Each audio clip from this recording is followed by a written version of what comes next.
ఒకే రోజు జరిగిన 2 ఇన్సిడెంట్స్ అండి. ఇద్దరు అమ్మాయిలు వెనక నుంచి ధడాలని సౌండ్ వచ్చింది. లక్షల్లో నా తప్పు లేకుండా కూడా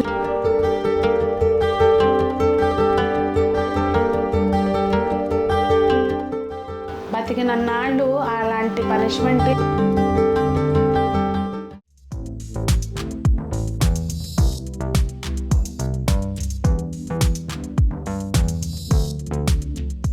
పెద్దలందరికీ నమస్తే, పిల్లలందరికీ హాయ్. ఎలా ఉన్నారండి? అందరు బాగున్నారా? మేము చాలా బాగున్నాం. మీరు కూడా చాలా చాలా బాగున్నారని ఆశిస్తున్నాను. ఈరోజు వీడియోలో ఏంటంటే, రీసెంట్గా నేను అంటే మా హోమ్ డెకార్కి వెళ్ళేటప్పుడు కానీ వస్త్రధారకి వెళ్ళేటప్పుడు కానీ యూజువల్గా 2 వీలర్ వాడతానన్నమాట.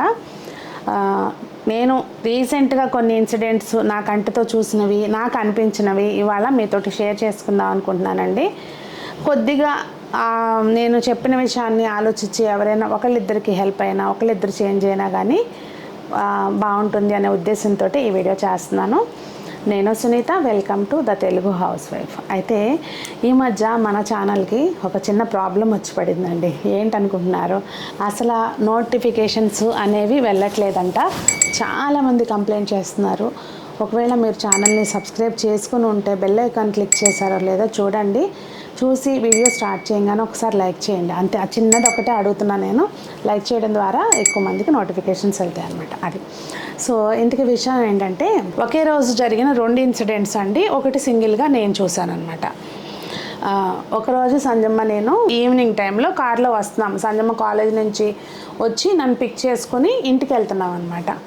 వెళ్తూ ఉంటే రైతు బజార్ దగ్గర మీకు ఐడియా ఉంటే వనస్థలిపురం రైతు బజార్ దగ్గర అస్సలు కొంచెం కూడా ట్రాఫిక్ సెన్స్ ఉండదండి. ఇటు వచ్చేస్తారు, అటు వచ్చేస్తారు. అలాంటి బిజీ చౌరస్తాలో యాక్చువల్గా నేను అన్నాను కూడా సంజమ్మ, నేను వీడియో తీస్తాను అని సైడ్ నుంచి. మేము కార్లోనే వెళ్తున్నాం కదా, అద్దం దించి తీస్తానమ్మా అంటే, వద్దుమా అయ్యి ఎవరి పర్సనల్ సాళ్ళి, నువ్వు అట్లా తీయొద్దు అని అంది. యాక్చువల్గా అండి, ఒక లేడీ, ఇద్దరు అమ్మాయిలు, ఎదురు చిన్న పాప, 3 సంవత్సరాలు ఉంటే పాపను నుంచో పెట్టుకుంది స్కూటీ మీద. ఆవిడ చిన్న వయసే ఉంటుంది, వాళ్ళకు కూడా ఒక 30 లోపల ఏజ్ ఉంటుంది ఇద్దరికి. వెనకమాల కూర్చున్న ఆవిడకి, ముందులు తోలే ఆవిడకి కూడా. పాప కూర్చుంది కదా, నుంచుని ఉంది కదా, ఈ వెనకమాల ఆవిడ ఫోను తోలే ఆవిడ చెవి దగ్గర పెడితే ఆవిడ ఫోన్ మాట్లాడుకుంటానే ఉన్నారు. కనీసం అంతమంది హార్న్ వేస్తున్నారు, మనం ట్రాఫిక్ ఇబ్బంది కలిగిస్తున్నాం, మన మూలంగా ట్రాఫిక్ జామ్ అవుతుంది అన్న ఆలోచన కూడా వాళ్ళకి లేదు. అంటే పోనీ ఆ మాట్లాడే ఆవిడ తోలే ఆవిడంటే ఆవిడ ధ్యాసలో ఆవిడ ఉంది అనుకోవచ్చు. వెనకమాల కూర్చున్న ఆవిడ ఫోన్ పెట్టారు కదా, ఆవిడైనా చూసుకోవాలిగా ట్రాఫిక్ మన మూలంగా జామ్ అవుతుంది అనేది. రోడ్డు మధ్యలో ఆపేసి ఫోన్ మాట్లాడేసుకుంటున్నారు కంటిన్యూషన్. ఏమండి, ఏమవుతుంది చెప్పండి? ఒక్క 5 నిమిషాల్లో ప్రపంచం ఇటు నుంచి అటు వెళ్ళిపోదు కదా. ఏదన్నా జరగరాంది, ఎవరన్నా ఈ లాగింది చూడుకోకుండా స్పీడ్గా వచ్చి తగిలితే, ఎదర చిన్న పాప ఉంది కదా, ఎవరికి ఏది జరిగినా ఫ్యామిలీలో ఎంత డిస్టర్బ్ అవుతామో. ఇవాళ రేపు ఏ చిన్న ఇన్సిడెంట్ అయినా లక్షల్లో అయిపోతున్నాయి. లక్షల్లో. నా తప్పు లేకుండా కూడా నేను ఒకసారి ఫేస్ చేశాను. అది కొంచెం ఏమైపోతుంది, పోనీ అంత అర్జెంట్ కాల్స్ వస్తాయి అనుకుంటే ఇయర్ ఫోన్స్ వాడుకోవచ్చు కదా. ఏమి చూసుకోరా చుట్టుపక్కల? ఇలాంటివి మీరు ఎప్పుడైనా చూసారా? మీరు ఫేస్ చేశారా? కామెంట్ చేయండి నాకు. దయచేసి మీ చుట్టుపక్కల ఇలాంటివి ఏమన్నా జరిగితే నేనైతే కారు ఆపి పక్కన, నేను అసలు ఊరుకునేది లేదు కదా, అప్పటికప్పుడు కారు ఆపి, ఏంటమ్మా ఫోన్లు రోడ్డు మధ్యలో మాట్లాడుకుంటూ చూస్తున్నారు, ఒకసారి చుట్టూ గమనించండి అని చెప్పి అప్పుడు వెళ్ళాం అనమాట. సంజమ్కి నాకు అలవాటు అనమాట. ఎవరన్నా బైక్ తోలే వాళ్ళకి బైక్ స్టాండ్ ఉండిపోయినా చేసి మరీ చెప్పొస్తాము ఆ టైప్లో. సో నాకు ఎవరైనా అట్లా తప్పు చేస్తే అక్కడికక్కడ మందలిస్తామండి. ట్రాఫిక్లో అయినా ఎక్కడైనా కానీ చూసుకోవచ్చు కదా అన్నట్టుగా అట్లా వాళ్ళకి చెప్పి వెళ్ళిపోయాం ఇంటికి. కానీ ఇలాంటిది ఎక్కడైనా మీరు గమనిస్తే అట్లా చూసి వదిలేయకండి, చెప్పండి. ఒకసారి కాకపోయినా ఒకసారైనా కొంచెం మార్పు వస్తుంది. అది అయిపోయింది కదా. సంజమ్మ నన్ను ఇంటికాడ దింపేసింది. మళ్ళీ వంట అన్నీ చూసుకుని లైవ్కి వస్తాను కదండి షాప్కి రోజు 8 o'clockకి. సో లైవ్కి వచ్చేటప్పుడు పెట్రోల్ లేదని చెప్పి మామూలుగా అయితే లోపల నుంచి వెళ్ళిపోతాను నేను డైరెక్ట్గా వస్త్రధారకి. మళ్ళీ రైతు బజార్ ఇటు సైడ్కే వచ్చాను అనమాట, పెట్రోల్ పంప్ దగ్గర పెట్రోల్ కొట్టించుకుందామని. వస్తూ ఉంటే అండి మధ్యలో అదే రోజు జరిగింది ఈ సంఘటన కూడా. మధ్యలో అటునుంచి నేను వస్తూ ఉన్నా, నేను జస్ట్ ఇట్లా పాస్ అయ్యానో లేదో ముందుకి వెనక నుంచి ధడాలని సౌండ్ వచ్చిందనమాట. పెద్ద అంటే గట్టిగా అరుపుల్లాగా వినిపించినాయి. మరి అది కారు తగిలి బండి మీద వాళ్ళు పడిపోయారా లేదు అంటే బండి వాళ్ళంతటి వాళ్ళు స్కిడ్ అయి పడిపోయారా అనేది నాకు తెలియదు. నేను దాటొచ్చాను కనుక. ఒక ఫ్యామిలీ చిన్న బాబు ఎదురు కూర్చున్నాడు, బాబు పడిపోయాడు, బాబుకు దెబ్బ తగిలి ఏడుస్తున్నాడు అనమాట గట్టిగా.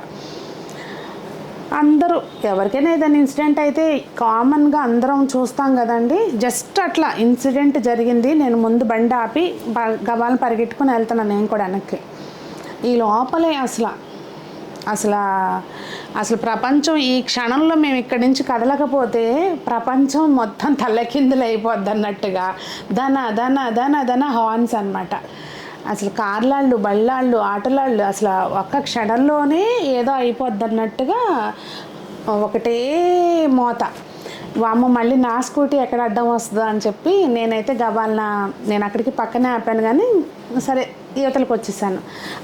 కనీసం జస్ట్ నేను ఒప్పుకుంటాను, అక్కడ పక్కకి తీసుకెళ్ళి వాళ్ళని పక్క నుంచి అన్నీ చెయ్యాలి అనేది, ట్రాఫిక్ జామ్ అవుతుంది అనేది కూడా ఒప్పుకుంటా. కాకపోతే కనీసం వాళ్ళు పక్కకన్నా వెళ్ళే టైం ఇవ్వాలి కదండి. దెబ్బ తగిలిన వాళ్ళకి ఏదైనా కానీ పక్కకన్నా వెళ్ళే టైం ఇవ్వాలి కదా. అస్సలు ఏం జరుగుతుంది అసలు, ఎటు నుంచి ఎటుపోతున్నాం మనం, అసలు అంత పరిగెడుతున్నామా అని నాకు ఆ ఇన్సిడెంట్ అట్లా అనిపించింది. ఆ వారంలోనే ఇంకొక సంఘటన అండి. చిన్న బాబు మహా అయితే 5th 6th క్లాస్ చదువుతూ ఉండుంటాడండి. ఆ పిల్లాడికి కాళ్ళు ఇలా పెడితే శాంతం కింద కూడా అందకపోవచ్చు స్కూటీకి. అదే రైతు బజార్ రోడ్డు, ఎందుకంటే నేను అట్టే తిరుగుతూ ఉంటాను కదా, అక్కడ వాటర్ మనకి నీళ్ళు అమ్ముతారు కదా, బబుల్లో పట్టుకొని తీసుకెళ్తారు కదా. అట్లా ఒక ఆ బాబు చిన్నాడు, అంటే ఇంటి దగ్గర నుంచి బాటిల్ వాటర్ తీసుకెళ్ళడానికి తీసుకొచ్చాడు అంటే పేరెంట్స్ బండిస్తేనే తీసుకొచ్చుంటాడు కదా. నీళ్ళ క్యాన్ ఉంటుంది కదండి మనకి, ప్లాస్టిక్ వాటర్ బాటిల్ ఉంటుంది కదా, 20 లీటర్స్ 25 లీటర్స్తో ఆ బబుల్ నింపుకొని తీసుకెళ్ళటానికని తీసుకొచ్చాడు. పాపం చిన్నాడు కదా, ఆ నీళ్ళు పట్టుకొని ఇట్లా తిరుగుతుంటే అది బాటిల్ కిందకు పడిపోయింది, ఆడు పడబోయాడు, వాడు ఎట్లాగా ఆపుకున్నాడు, బాటిల్ కిందకు పడింది అనమాట. ఇప్పుడు ఈ సంఘటనలో తప్పేవద్దు చెప్పండి, పిల్లాడుదా, పేరెంట్స్దా, లేదు అంటే పాపం తెలియకోకుండా పడిపోయిన బాటిల్దా, ఎవరిదంటారు చెప్పండి. వాస్తవంగా అండి నీళ్ళు అయిపోతే ముందు చూసుకుంటే ఒక ఎక్స్ట్రా బాటిల్ పెట్టుకోవాలి, లేదు అంటే ఇదన్నీ కాదు నేను అంటుంది. చిన్న పిల్లలకి బళ్ళు ఇచ్చి ఒకళ్ళకి మళ్ళీ దానికి వెనకమాలు కూడా పిల్లలు కూర్చుని తిరుగుతున్నారు. నేనైతే చాలాసార్లు చూస్తున్నాయి ఇవి. అంత చిన్న పిల్లలకి బళ్ళు ఇచ్చి రేపు ఏదైనా ఇంత జరిగిందనుకోండి ఎంత బాధపడతాను చెప్పండి. ప్రాణాలంతా వాళ్ళ మీదే పెట్టుకుని బతుకుతాం కదా మనం. మొన్న ఇంటికి వస్తున్నాను కదా వస్తుందాని నుంచి, నైట్ టైం అరౌండ్ 8:30 ఆ టైంలో వస్తుంటే ఇక్కడ మన ఈ చౌరస్తా మీద ఒక అమ్మాయి దాదాపుగా ఒక 11-12 ఇయర్స్ అంతే, ముందు తోలుతుంది, వాళ్ళ ఫాదర్ వెనక కూర్చుని ఉన్నారు మామూలుగా స్కూటీ మీద. అంటే పేరెంట్సే నేర్పిస్తున్నారు అక్కడ.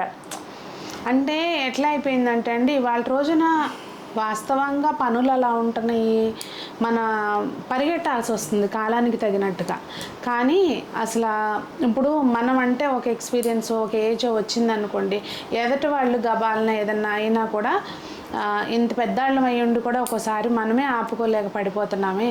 అట్లాంటిది చిన్నపిల్లలకి ఏదన్నా జరిగిందనుకోండి, జరగరానిది జరిగితే అసలు ఇంకేమైనా ఉందా మన బతికినన్నాళ్ళు, దానికి మించిన శిక్ష లేదు కదా. బతికినన్నాళ్ళు అలాంటి పనిష్మెంట్ ఇంకా అసలు పగవాళ్ళకు కూడా రావద్దు అనేటటువంటి శిక్షలు అవన్నీ. మనం ఎందుకండి తెలిసి అట్లా చేయాలి. నేను చెప్తున్నా కదా, మా బాబుకైతే ఇంటర్ అయ్యేదాకా మా వారు బండివల అస్సలు, ఎందుకంటే మగపిల్లలకి చేతికి వచ్చిందంటే ఆ ఏజ్ అట్లాంటిది, చిన్నగా వెళ్ళటం అనేది అసలు జరిగే పనే కాదు. మనం ఎన్నిసార్లు చెప్పినా కానీ ఎప్పుడైనా బండిస్తే వెనక మా వారు ఉంటేనే ఇచ్చేవాళ్ళు. ఈ మధ్య ఇలాంటి సంఘటనలు నన్ను బాగా ఆలోచింపచేస్తున్నాయి. కొంచెం అసలు మాట్లాడదాము, ఎవరికైనా ఒకళ్ళు నలుగురు 5గురు ఆలోచించి ఇంట్లో పిల్లల్ని కొంచెం చూసుకుంటారు అంటే ఏదో తప్పు చేస్తున్నారని కాదు. ఎందుకు మన జాగ్రత్తలో మనం ఉంటే మంచిది కదా అనే ఉద్దేశంతో ఇట్లా చిన్న చిన్న సంఘటనలు ఎంత పెద్ద ప్రాబ్లమ్స్ తీసుకొస్తాయో లైఫ్లో కదా. నాకైతే మాత్రం ఆ రోజు ఆ ఇద్దరు లేడీస్ని చూసిన, ఈ చిన్నోడిని చూసిన, అదంటే ఈ మధ్యలో సంఘటన అంటారా, అది జస్ట్ ఏంటంటే కాస్త ఓపికగా ఉండండి అని చెప్పడం కోసం మాత్రమే. కానీ ఈ చిన్నోడిని చూసిన, వాళ్ళ ఇద్దరు లేడీస్ని చూసిన, ఏదన్నా జరిగితే ఏమైపోవాలి, ఇంట్లో ఆడవాళ్ళకి ఏదన్నా అయిందంటే కుటుంబం మొత్తం కొలాప్సే. అలాగే ఇంట్లో చిన్నపిల్లలకి ఏదన్నా అయినా అంతే కదండి. కొంచెం మన జాగ్రత్తలో మనం ఉంటూ చుట్టుపక్కల ఏం జరుగుతుంది అనేది గమనించుకుంటూ ఉంటే ఏ సందర్భంలో అయినా బాగుంటుంది అనేది నా ఉద్దేశం. నేను నా కంటితో చూసిన ఈ సంఘటనల్ని నాకు మీతో చెప్పాలనిపించింది. కొంచెం మీ చుట్టుపక్కల ఎవరైనా ఇలా చేస్తుంటే కాస్త హెచ్చరించండి. ఏమవుతుంది, వింటే విన్నారు, వినకపోతే వదిలేస్తారు, అంతే కదా. నేను కూడా మీ ఇంటి పక్కన అమ్మాయో ఆంటీనో లేదంటే పెద్దమ్మో పిన్నో అనుకుని నేను చెప్పే ఈ మాటలు ఆలకిస్తారు అని ఆశిస్తున్నాను. మరి ఈరోజు వీడియో ఇదేనండి. మరి అందరూ బాగుండాలి, అందులో మనం ఉండాలి, అందరూ మొక్కలు పెంచాలి, ఆరోగ్యంగా ఉండాలని మనస్ఫూర్తిగా కోరుకుంటూ మీ సునీత.